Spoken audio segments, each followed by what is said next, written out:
There's a lot of confusion when it comes to Azure Active Directory and Azure Active Directory Domain Services. So I thought I'd make this tutorial video to show you the differences between the two and how to set it all up. So in the lower left-hand corner, you have the on-premises Active Directory Domain Controller. This is your traditional on-premises type of Active Directory setup. Then we have the Azure Active Directory setup, where you can synchronize your on-premises users using the Active Directory synchronization tool back and forth between your on-premises and Azure Active Directory. And Azure Active Directory, really all it is it was designed for synchronization and single sign-on when users want to log into Microsoft 365, which we used to call Office 365. So for instance, if you were using Exchange Online, then you would use Azure Active Directory to create a user or synchronize your users from on-premises. And then you would be able to have single sign-on into Outlook and maybe Teams, SharePoint, OneDrive, things like that. Let's take a look at what this looks like on a server so you can see the differences between the two. Here you can see my on-premises Active Directory. You simply see some usernames. You have some organizational units on the left-hand side and some folders. And this is the traditional type of Active Directory. Now, if I go into portal.azure.com, and then you click on Active Directory, you have a similar kind of a look, but this is a web version of it. So you see users and groups. So I can click on users if I'd like. And then I could also create and look at security groups. And here we see our Azure Active Directory groups. So as I mentioned before, you can synchronize your on-premises into your Azure Active Directory, but you don't have to. If you want, you can just create separate usernames and passwords, and then the users will be prompted for their username and password after they log into Windows, but when they log into Outlook, they'll get that Azure username and password prompt. And I'm using Outlook as an example. It could also refer to Teams and SharePoint, things like that. So these are two separate directories, one on premises and then one up in Azure. And again, this was really designed for single sign-on for Microsoft 365 products. But there's another type of directory, and it's Azure Active Directory Domain Services. So what this was originally designed to do was to replace on-premises Active Directory. Microsoft wants you to just use Azure Active Directory Domain Services. However, there wasn't really a stampede going for Azure AD Domain Services to replace on-premises Active Directory. There's so many different applications that may be hooked into on-premises Active Directory, and so many companies have decided not to do it. However, new companies and smaller companies, they are starting to move to Azure Active Directory Domain Services because they don't have all these legacy applications and other things that have hooks into on-premises Active Directory. So what does that mean? How does it look? Well, instead of a two-way synchronization like you have with on-premises to Azure Active Directory, there's just a one-way synchronization. And that is any users that are created in Azure Active Directory are then synchronized over to Azure Active Directory Domain Services. As a matter of fact, you manage your users and your objects in Azure Active Directory. So if you're going to create a new user, you do it here in Azure Active Directory. And then it synchronizes that information over to Azure AD Domain Services. Where the similarities are is that you can join your computers directly into Azure AD Domain Services the same way you would in an on-premises AD Domain Controller. You go into System Properties and you add it to the domain in the same way. And it also has things like group policies. It has DNS. It has all the different things that you would expect Azure Active Directory on-premises to have, but in the cloud. And there's no charge for it either. There's no charge for Azure Active Directory or Azure AD Domain Services. Only the resources that you use on top of it, like licensing for the users, Exchange mailboxes, things like that, those are going to cost extra. Now, where things differ with Azure AD Domain Services is with on-premises, you're going to be a member of the local area network. So you're going to have a computer or whatever it is connected in your LAN where you join your computer. However, this is in the cloud. So how do you join this? Well, you have to create a tunnel between your local area network on premises into your Azure Active Directory cloud. If you don't have a tunnel, there's no way to reach it. There is one exception, however, and that is you can have a virtual machine or Azure virtual desktops. Those could be in the cloud and they can join Azure AD Domain Services. However, they are going to be costing you on a monthly basis a license for each of those cloud virtual machines. So let's see what that looks like. I'm logged into portal.azure.com, and when you go into the portal, you're going to see a lot of different resources or services that you can create and use. So I'm going to click on More Services so you can see all the different ones that are going to be in here. Now, don't let this huge list of services scare you. Most sysadmins have no use for 90% of them. You're going to find different job positions have different uses for all these Azure services. As a sysadmin or an IT administrator, you're basically going to be using things like Azure Active Directory, virtual machines, and things like that. But what I want to do is I want to manage Azure Active Directory domain services. So you've already seen just plain old Azure Active Directory. Now let's go to the domain services. So I'm going to click on Azure Active Directory just for a minute so I can switch tenants. A tenant is basically a way you can separate customers. So the tenants don't have any access to each other, and it's like creating multiple different Azure Active Directories. So I've already got multiple different tenants I've created for various different video courses that I've done. And I'll just go ahead and choose one that I have done recently and choose switch over to that tenant. Now I'm going to go up to the search box and type in Azure Active Directory Domain Services. And now I'm in Azure AD Domain Services. I'm going to create a new Azure Active Directory Domain Service. And then what it's going to do is it's going to pull from whatever domains I have. Now, if I only have one domain, then it's just going to show the one domain. If it has multiple domains, then it'll show those, and then I'll be able to pick which one I want. So I need to choose a resource group. So a resource group basically is a way that you can separate your various different projects that you have, and they can communicate with each other. So I'll just call this one new, and I'm going to go with the current DNS name that you see here because I just have the one. Then you can choose your region. So I typically would choose the region that's closest to you. That way you get the best type of communication. And then you have the option for a user or resource type. Choose the user type. The forest one is still in beta right now and doesn't work the way you think it does. So that's going to choose to create a new subnet for you. And you can choose the default or create your own. And the subnet is all internal. It has nothing to do with anything out on the internet. It's all internal. Inside Azure Active Directory, it's going to create some new groups. It's going to create the global administrators for Azure AD and the AAD-DC administrators group as well. So inside Azure Active Directory, you're going to see those new groups that were not there before. So we'll click Next. And here it's telling you about the Azure AD Domain Services one-way synchronization I was showing you in that PowerPoint slide. That is a one-way synchronization, which is perfectly fine and expected. Now you can choose various different types of security. So I recommend that you do a little bit of research and decide what type of security that you'd like. So for instance, you may not want to choose the older security such as NTLM version 1 because it's not as secure as it used to be since it's been cracked. Then you have NTLM password synchronization and things like that. I'm not going to tell you which way to set this up. I'm going to suggest that you do a little research on it, and I'll click Next.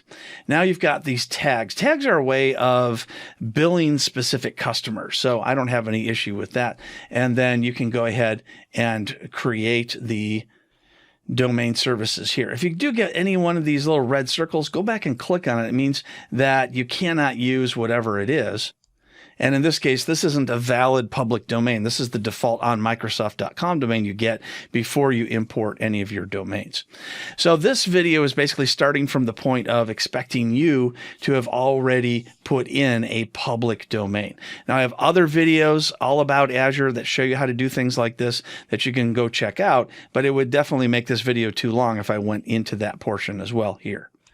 So once you finish and you've created your Azure AD Domain Services, then it's going to look like this. And that is what you see right here. This is a valid public domain name that I've been using. And it's also a name of my Azure Active Directory that I've been using there. And I created an Azure Active Directory Domain Services page that you see here that's doing a one-way synchronization, just as I showed you in that slide. So let's take a look at that again. Right now, we've got Azure Active Directory, and we've got the one-way synchronization to Azure Active Directory Domain Services. I'm not using on-premises Active Directory in this particular case. You certainly can, and you can have it synchronized to Azure Active Directory, and then it'll do a one-way synchronization here. But in my case, I'm not doing it. I don't have an on-premises Active Directory domain called techpublishing.net. It doesn't matter either way. Once you set this link up between here, this is all we're concerned about at this time, because you're going to be using the Azure AD Domain Services to replace on-premises anyway.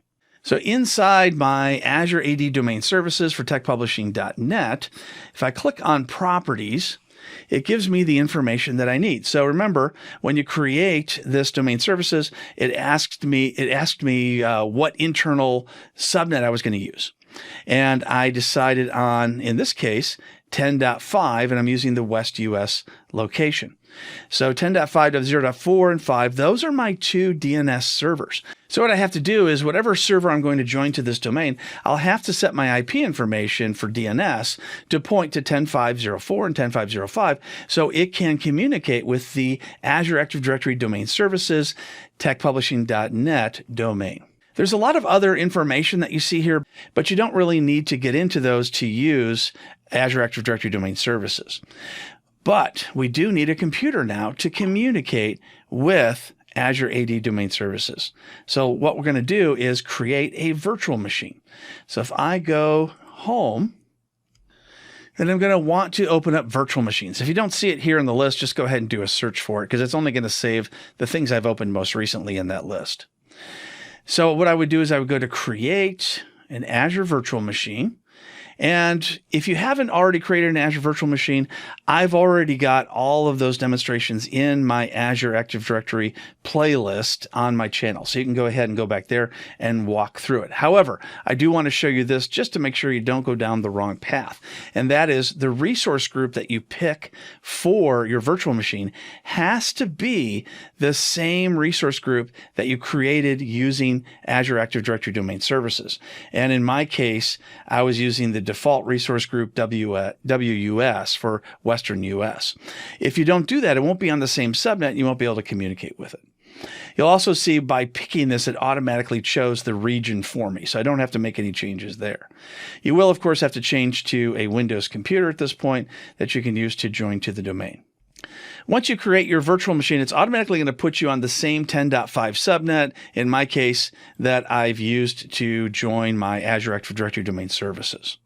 So I'm going to go ahead and close that because I don't need to create my virtual machine. I've already done it, but I just wanted to make sure that you pick the right options when you're creating it.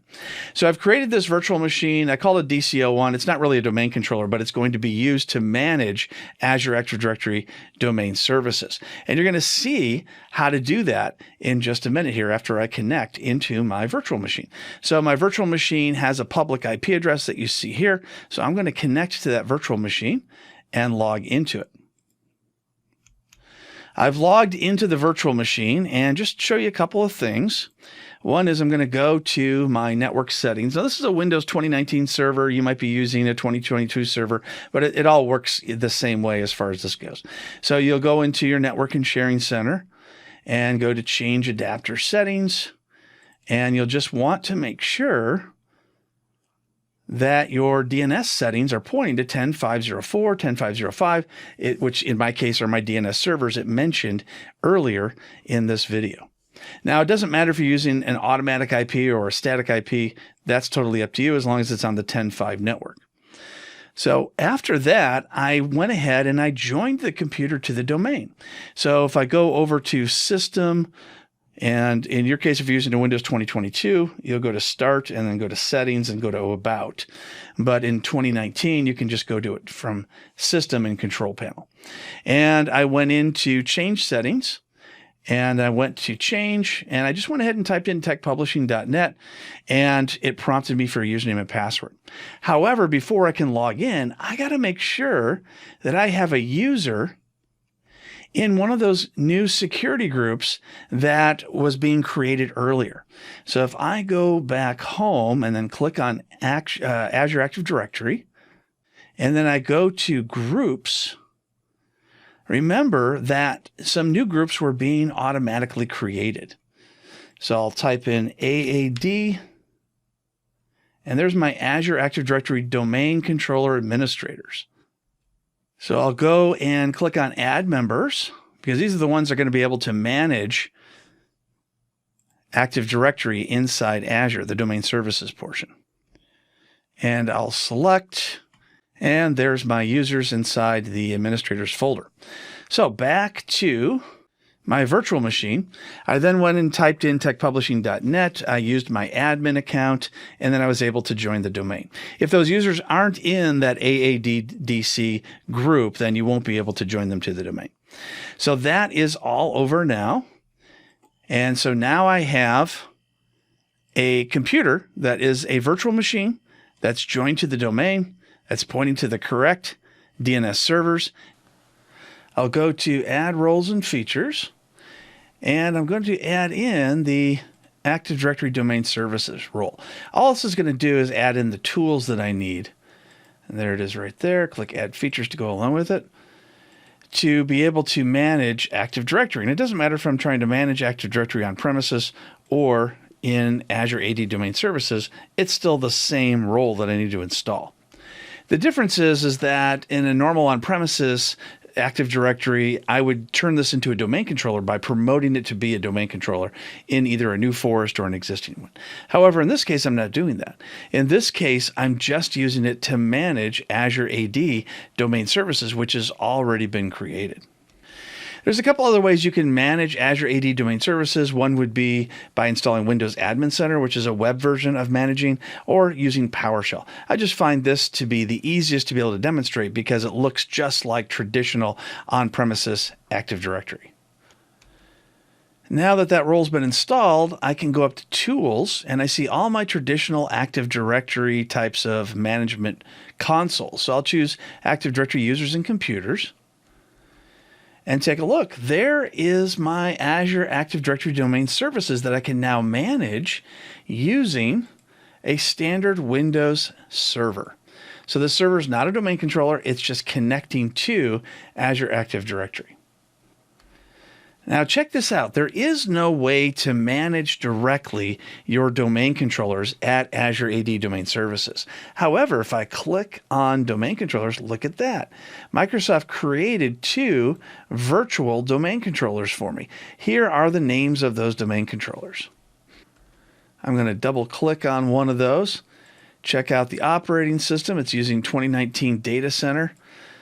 You can see it's a global catalog. So this is looking like a traditional domain controller, but it's something that I can't log into directly. I can't manage directly. This is all managed by Microsoft, but I can manage the Active Directory portion. So for instance, I can go into users, and you can see the same users that we could see earlier in Azure Active Directory.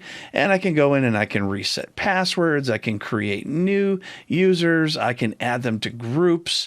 I can do all different types of things that I could do if this was an on-premises Active Directory. So this truly is supposed to be a replacement for on-premises AD.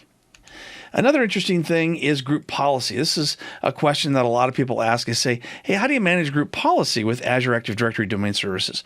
Same exact way. Just go into group policy management, and you're going to see the group policies that are automatically created, plus a couple of new ones as well. So I'm going to expand the domain. There's my domain, and you can see there's my same organizational units that we just saw in Active Directory Users and Computers. Now I'm going to go to where it says Group Policy Objects. Now in a traditional on-premises Active Directory, you normally just see the default domain controller policy and the default domain policy. However, in Azure AD Domain Services, it also creates a computer's GPO, a user's GPO, and an event log GPO.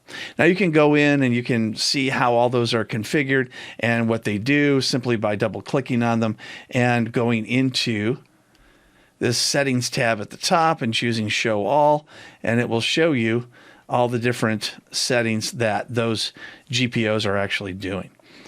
So that's also similar to on-premises Active Directory.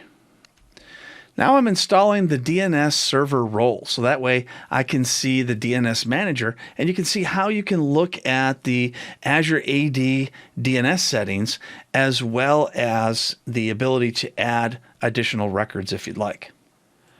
After installing the DNS role, I go to Tools, I go to DNS Manager, and you can go in and add in your DNS servers from Azure Active Directory Domain Services. So the DC01, that's my own name for this particular server. It doesn't have anything in it. There's nothing that you're going to be able to see. So what you need to do is to connect by right-clicking and choosing Connect to DNS Servers, and then choose the following. And then you can choose the 10.5.0.4 or .5, which were the names of which were the IP addresses of my two DNS servers. So there's 10.5.0.4. And take a look. There's my forward lookup zones. There's my Active Directory forward lookup zones. I can even right click and choose to create a new host if I want. And I can put in an IP address and click add host. It's not an actual real one. That's okay. And it successfully created the record. So I can go in and manage DNS the same way I would if this were an on-premises type of DNS server. So now you've gotten a good overview and tutorial on setup and configuration and management of Azure Active Directory Domain Services. And you can decide whether you're going to keep your on-premises Active Directory or move to the cloud and use Azure AD Domain Services.